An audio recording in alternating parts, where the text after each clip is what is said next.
നമസ്കാരം. ഒരിക്കൽ കേരള രാഷ്ട്രീയത്തിൽ അജയൻ എന്ന് വിശേഷിപ്പിക്കപ്പെട്ട നേതാവ് ഇന്ന് സ്വന്തം പാർട്ടികളിൽ തന്നെ ഏറ്റവും വലിയ ചർച്ചാ വിഷയമായി മാറിയിരിക്കുകയാണ്.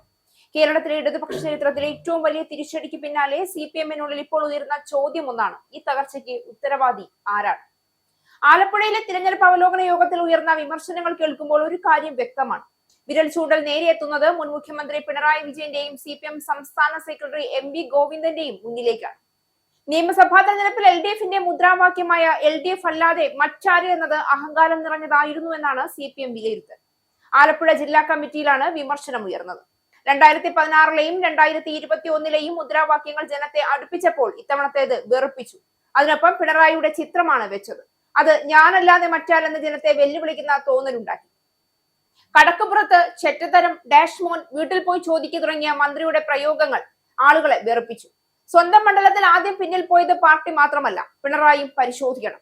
കാർക്കശ്യം നല്ലതാണ്, പക്ഷേ അത് ജനങ്ങൾക്ക് കൂടി മനസ്സിലാകണം, അല്ലെങ്കിൽ വിപരീത ഫലമാകും. സംസ്ഥാന സെക്രട്ടറി MV ഗോവിന്ദൻ അമ്പേ പരാജയമായിരുന്നുവെന്ന് മിക്കവരും വിമർശിച്ചു. ആളുകൾക്ക് മനസ്സിലാകാത്ത ഭാഷ, സ്ഥിരം പുച്ഛഭാവം, മാധ്യമങ്ങളെ വെറുപ്പിക്കുന്ന സമീപനം തുടങ്ങിയ വിമർശനമാണ് ഉണ്ടായത്. കോടിയേരി ബാലകൃഷ്ണനെ കണ്ടു പഠിക്കണമെന്ന് ഒരാൾ പറഞ്ഞു. LDF സർക്കാർ ഉടമകൾക്ക് വേണ്ടിയാണ് പ്രവർത്തിച്ചതെന്നും വിമർശനമുണ്ടായി.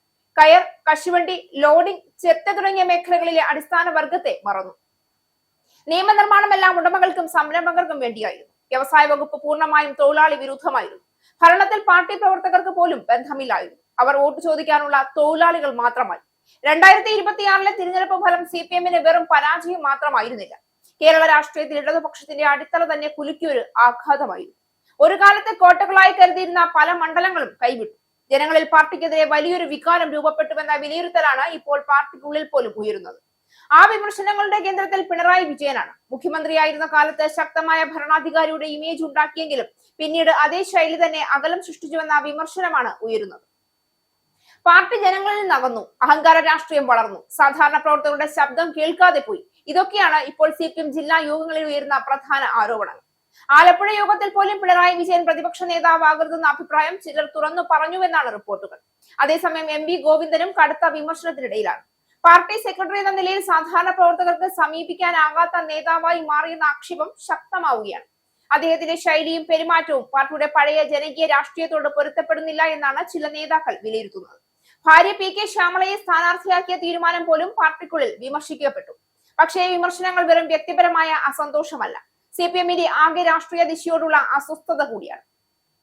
ഒരു കാലത്ത് സാധാരണ പ്രവർത്തകരുടെ പാർട്ടിയായിരുന്നു CPM. എന്നാൽ ഇപ്പോൾ വ്യക്തി കേന്ദ്രീകൃത രാഷ്ട്രീയം പാർട്ടിയെ പിടിച്ചു കുലുക്കുന്നുവെന്നാണ് പല ജില്ലകളിലും ഉയർന്ന വിമർശനം.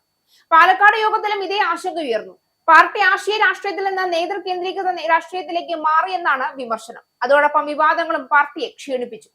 എക്സാലോജിക്, CMRL വിവാദം മുതൽ ഭരണത്തിലെ അഴിമതി ആരോപണങ്ങൾ വരെ പ്രതിപക്ഷം ശക്തമായി പ്രചരണം നടത്തി. ജനങ്ങളിൽ സുതാര്യത നഷ്ടപ്പെട്ടു എന്ന തോന്നലുണ്ടാക്കാൻ അത് സഹായിച്ചുവെന്നാണ് വിലയിരുത്തലുണ്ടായത്. എന്നാൽ എല്ലാത്തിനും പിണറായിയെയും ഗോവിന്ദനെയും മാത്രം കുറ്റപ്പെടുത്താമോ എന്ന ചോദ്യവുമുണ്ട്. കാരണം പാർട്ടിക്കുള്ളിലെ വിഭാഗീയത, പ്രാദേശിക നേതൃ തർക്കങ്ങൾ, വിമതരുടെ അസന്തോഷം, സ്ഥാനാർത്ഥി നിർണയത്തിലെ പിഴവുകൾ ഇവയും വലിയ കാരണങ്ങളായിരുന്നു. ചിലയിടങ്ങളിൽ വിമതരുടെ പോരാട്ടം തന്നെ CPM-ന്റെ കോട്ടകൾ തകർത്തുവെന്ന വിലയിരുത്തലും പുറത്തുവരുന്നുണ്ട്. എങ്കിലും ഒരു കാര്യം വ്യക്തമാണ്: കേരളത്തിലെ ഇടതുപക്ഷ രാഷ്ട്രീയത്തിന് ഇന്നുണ്ടായ ഈ വലിയ തിരിച്ചടിക്ക് ശേഷം പാർട്ടിക്ക് ഇനി പഴയ രീതിയിൽ മുന്നോട്ട് പോകാൻ കഴിയില്ല. ജനങ്ങൾ ഇനി വെറും പാർട്ടി വിശ്വാസം നോക്കി വോട്ട് ചെയ്യുന്നില്ല. നേതാക്കളുടെ ഭാഷയും പെരുമാറ്റവും അധികാര വിനിയോഗവും അവർ കൃത്യമായി നിരീക്ഷിക്കുന്നു. ആ മാറ്റം തിരിച്ചറിയാൻ CPM-ന് വൈകിപ്പോയതിന്റെ വിലയാണ് ഇന്ന് പാർട്ടി നൽകുന്നതെന്ന വിലയിരുത്തലാണ് ഇപ്പോൾ കൂടുതൽ ശക്തമാകുന്നത്.